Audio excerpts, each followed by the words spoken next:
Η ζωή μπορεί να φαίνεται χαοτική, συντριπτική και χωρίς κατεύθυνση. Όχι επειδή κάποιος είναι τεμπέλης, αλλά επειδή δεν υπάρχει δομή. Στο 12 κανόνες για τη ζωή του Τζόρνταν Πίτερσον, δεν υπόσχεται ακριβώς ευτυχία. Υποστηρίζει ότι αυτό που πρέπει να επιδιώκουμε είναι το νόημα και ότι το νόημα προέρχεται από την ευθύνη και την τάξη. Κάτι που χτίζεις, όχι κάτι που σου δίνεται. Το βιβλίο κινείται γύρω από τη δυναμική του χάους και της τάξης. Αν δεν δημιουργήσεις τάξη στη ζωή σου, το χάος θα το κάνει για σένα. Μπορούμε να δημιουργήσουμε τον τέλειο χορό ανάμεσα στην τάξη και το χάος με αυτούς τους κανόνες. Μπορεί να φαίνονται λεπτοί ή απλοί, αλλά είναι στην πραγματικότητα πολύ ισχυροί. Η ανθρώπινη ζωή είναι εξαιρετικά πολύπλοκη και εύθραυστη, γι' αυτό η ουσιαστική αλλαγή πρέπει συχνά να ξεκινά με μικρά, διαχειρίσιμα βήματα. Κανόνας 1. Στάσου όρθιος με τους ώμους πίσω. Δεν πρόκειται μόνο για τη στάση του σώματος. Πρόκειται για το πώς κρατάς τον εαυτό σου σαν κάποιος που μπορεί να αντιμετωπίσει τη ζωή, αντί να κρύβεται από αυτήν. Ο Πίτερσον χρησιμοποιεί τους αστακούς για να δείξει τις ιεραρχίες κυριαρχίας που υπάρχουν ακόμα και στα ζώα. Οι αστακοί μάχονται για εδάφη και δικαιώματα ζευγαρώματος, και η στάση τους δείχνει την κοινωνική τους θέση. Ένας νικητής αστακός στέκεται ψηλά, με τα νύχια υψωμένα, δείχνοντας κυριαρχία, ενώ ένας ηττημένος καμπουριάζει, κάνοντας τον πιο ευάλωτο. Η αναλογία με τους ανθρώπους. Στέκεσαι όρθιος, υιοθετείς αυτοπεποίθηση και αναλαμβάνεις ευθύνη. Αυτό δείχνει ικανότητα και ετοιμότητα, επηρεάζοντας τον τρόπο που σε αντιμετωπίζουν οι άλλοι και τη θέση σου στην κοινωνική ιεραρχία. Είναι συνδυασμός βιολογίας, ψυχολογίας και κοινωνικής συμπεριφοράς. Κανόνας 2. Φέρεσαι στον εαυτό σου όπως θα φερόσουν σε κάποιον για τον οποίο είσαι υπεύθυνος να βοηθήσεις. Πολλοί άνθρωποι φροντίζουν άλλους, ενώ παραμελούν τον εαυτό τους. Αυτός ο κανόνας υπενθυμίζει ότι ο αυτοσεβασμός είναι ευθύνη, όχι πολυτέλεια. Σημειώνει ότι οι άνθρωποι συχνά φροντίζουν καλύτερα τα κατοικίδια, τα παιδιά ή ακόμα και φίλους τους από ότι τον εαυτό τους. Ένα χαρακτηριστικό παράδειγμα είναι η λήψη φαρμάκων. Πολλοί άνθρωποι δίνουν με συνέπεια φάρμακο στο κατοικίδιό τους όταν χρειάζεται, αλλά δεν παίρνουν τα δικά τους συνταγογραφημένα φάρμακα. Κανόνας 3. Κάνε φίλους με ανθρώπους που θέλουν το καλύτερο για σένα. Διάλεξε τις σχέσεις σου προσεκτικά. Οι συμμαχίες δοκιμάζονται τόσο στη δυσκολία όσο και στην επιτυχία. Μιλάει για ανθρώπους που σε ρίχνουν κάτω και για εκείνους που σε στηρίζουν.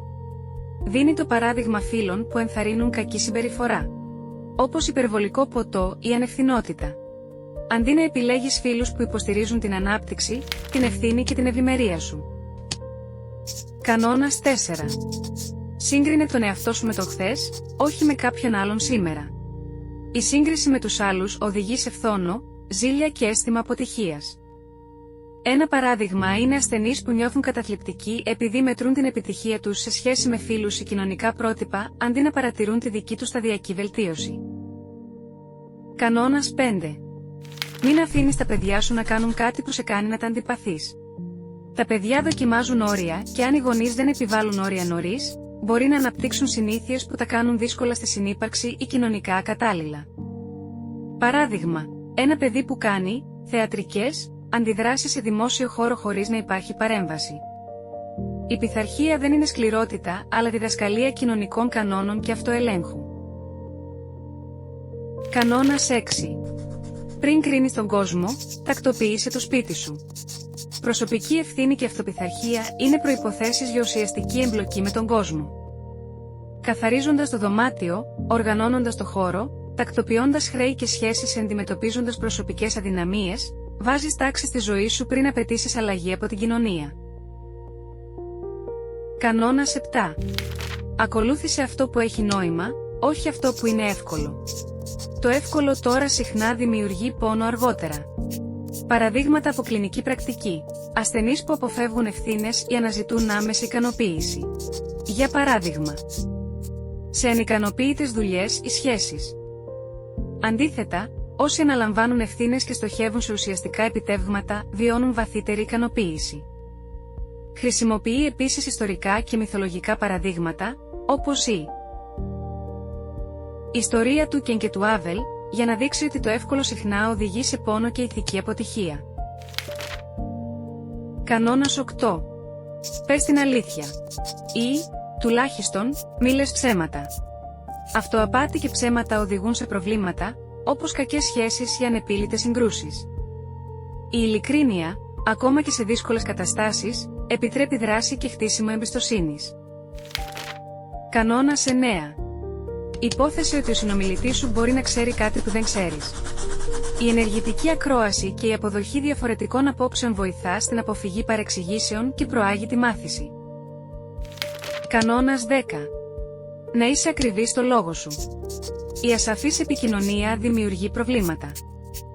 Καθορίζοντας τα ζητήματα ξεκάθαρα, αντιμετωπίζει τα προβλήματα αποτελεσματικά και μειώνεις το χάος στη ζωή σου και στη σχέση σου. Κανόνας 11.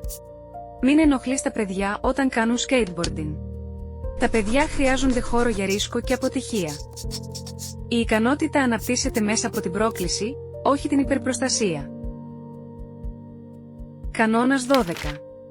Χάιδεψε μια γάτα όταν τη συναντήσεις στο δρόμο. Η ζωή περιλαμβάνει αναπόφευκτο πόνο. Αλλά μικρές στιγμές ειρήνης και σύνδεσης μπορούν να βοηθήσουν στην αντοχή και να δώσουν προοπτική. Το 12 κανόνες για τη ζωή δεν αφορά το να φτιάξουμε τον κόσμο. Αφορά το να γίνουμε αρκετά δυνατοί για να τον αντιμετωπίσουμε. Η ευθύνη δεν είναι βάρος. Είναι το θεμέλιο του νοήματος.